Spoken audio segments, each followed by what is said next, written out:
On this episode, I'll show you how to change the battery in the Range Rover Sport key.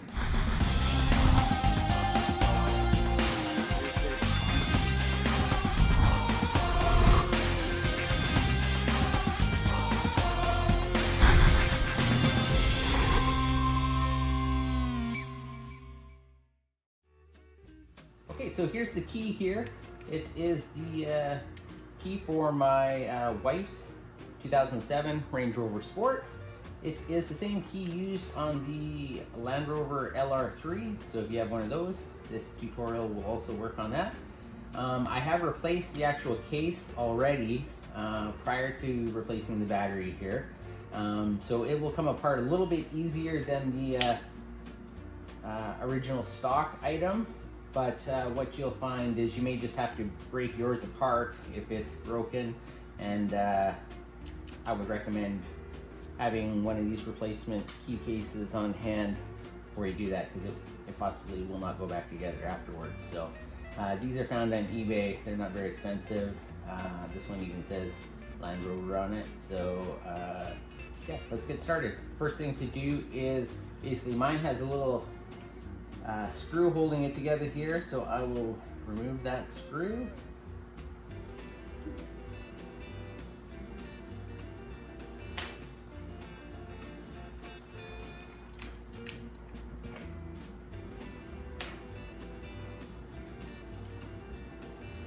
And then this one basically will just pull apart. Like I said, if you've got the original key, you may have to use like a set of pliers or something to get in there and just break it apart. Then this all comes apart here. There's a little spring there. And there's your circuit board. So now the circuit board, you should be able to just flip it over and it'll fall out just like that. So that's the battery there. That's what we're going to replace. These three little buttons here are your buttons for the control, but they seem to be working fine. It's just the battery doesn't seem to be charging consistently anymore, so we're going to replace this battery. Here's the replacement battery. I got this off of Amazon, I think, and let me just see, I believe it's Panasonic VL 2330.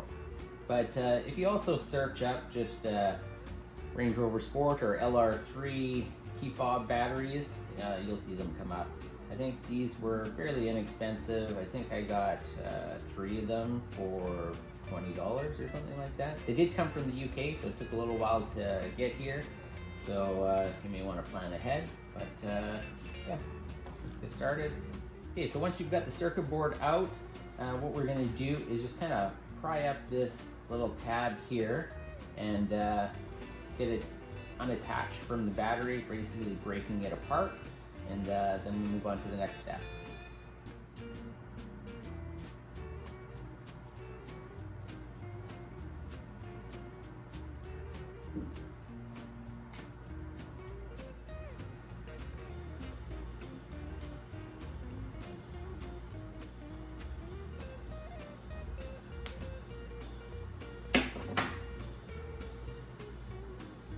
Okay, so I've separated that from the battery. Now what you're going to do is, you can see where it comes through here on the back of the circuit board right here. That's just this little spot here. If I use my soldering iron and heat this up, I will be able to just separate that from the board itself.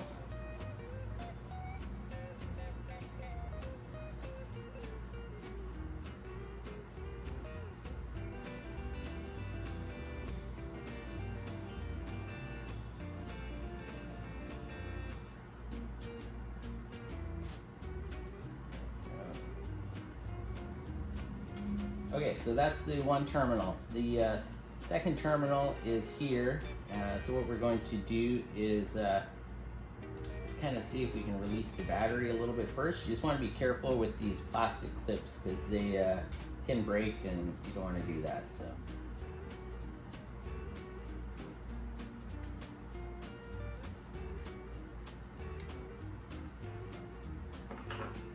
Okay, so I released the battery from that side, and as you can see, that second one just broke off, and that can be why it's not charging correctly. If this is starting to break or has broken, just doesn't have the proper connection, and then it won't charge anymore. So that's fine if that happens. So the other solder point is just right here. So we're going to heat that up, and we should be able to just knock that little piece aside.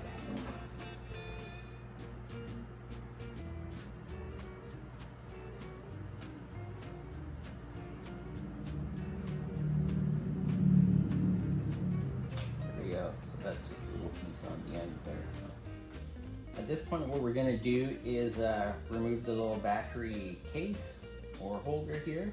So to do that, we're just going to gently pry the little tabs off the edge of the circuit board here.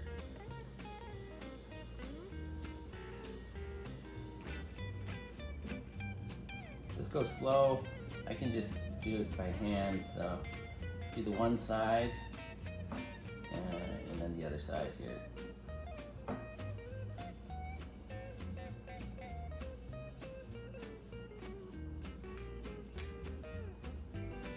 Off. So now we've got full view of the back of the circuit board here. You can see the 2 points where the solder is coming through. Okay, so now what we have to do is remove the solder from those holes, because that's where our new battery terminals are going to go through and will need to be soldered in. So to do that, you will need what's called here solder wick. I also got this, I think, on eBay. It wasn't very expensive, but you may be able to find it at a local electronics shop if you got one nearby. And what we're going to do is basically just add a little bit of a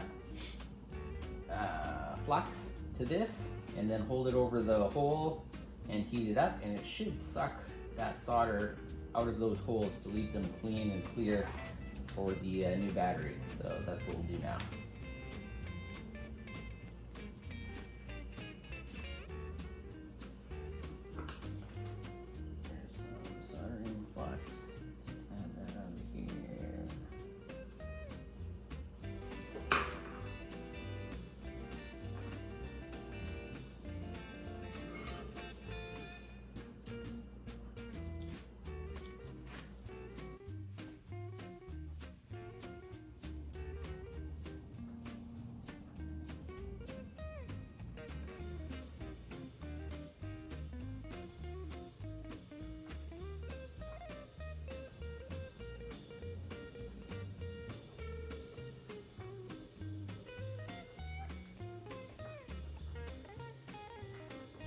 There you can see the hole is totally clean there. The smaller one I'm having a little bit of trouble with, so I'm going to do it at least one more time here as well. So, okay, so finally I've got that one cleared as well. So hopefully you can see here, you can see right through there and see right through there. There's the other sides. It's important to have these nice and clean so that when you put the new battery posts through there, it doesn't damage them or break them. So let's get the battery ready and we'll install that now. Okay, so here's the battery. It comes in this little bag here. And I don't know if this is normal, but on all the batteries I received, the posts are kind of bent over. So you need to gently kind of straighten them out here, because they have to go through those little holes. So try to get them up and as straight as possible, being very careful not to break them off. You want them basically parallel here. I've got a little pair of needle nose pliers that I use just to kind of flatten it out. Seems to work pretty well without damaging it. So okay, so there I've got my 2 posts bent up. Here's my battery case or hold down, and as you can see, so the large hole is right at the edge here, and the smaller post goes through that section there. So I'm just going to carefully slide these in one at a time, making sure to line them up with the slots here.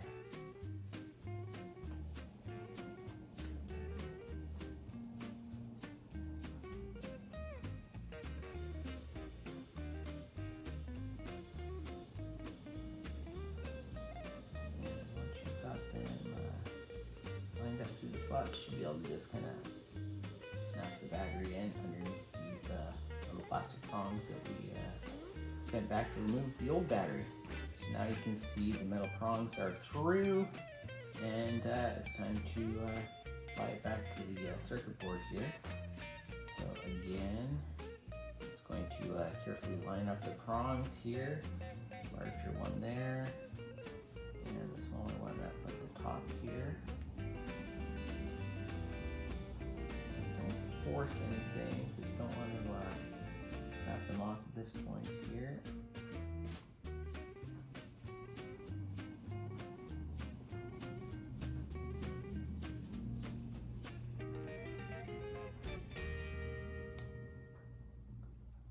Okay, so again, you can see our battery terminal is coming through here,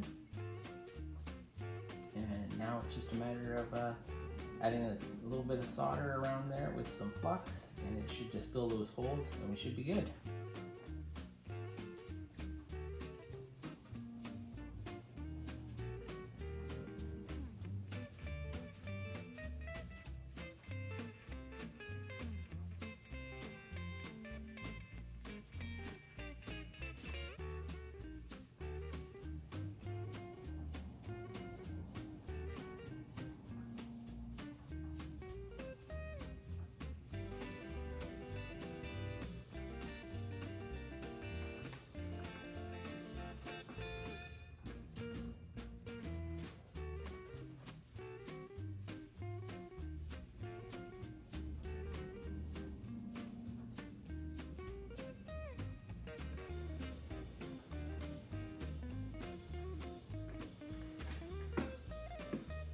Excellent.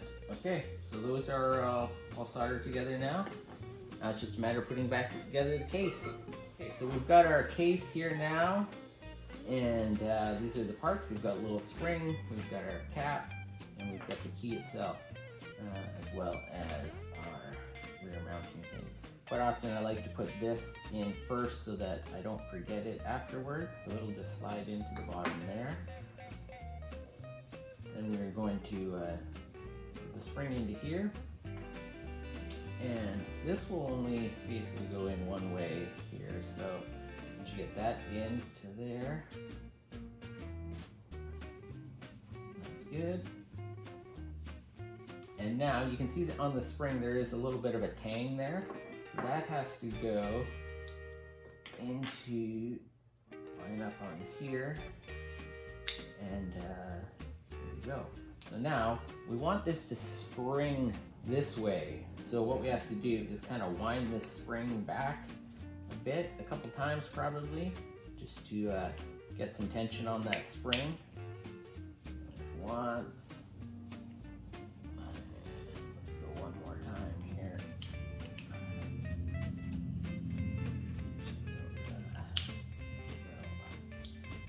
So, because there is tension in there, we've got to kind of hold that. Falling out again, so I'll put this back in here. Oops. And our circuit board goes with battery side down into here like this. And then the cap, this gets over top here like this. And it should just kind of snap together. Some people will put a bead of super glue or something just to seal it if you're worried about water getting in there. I'm not really worried about that. So with this aftermarket key case, it does have this little screw that goes in here. So I will put that screw back in there. I think the original OEM keys are glued, so that's why you have to kind of break them apart. I'd replaced this case previously due to damage on the old one, and the next thing to do is just take it outside, see if it works. Okay, so now we're back outside with the car. Let's see if our button works.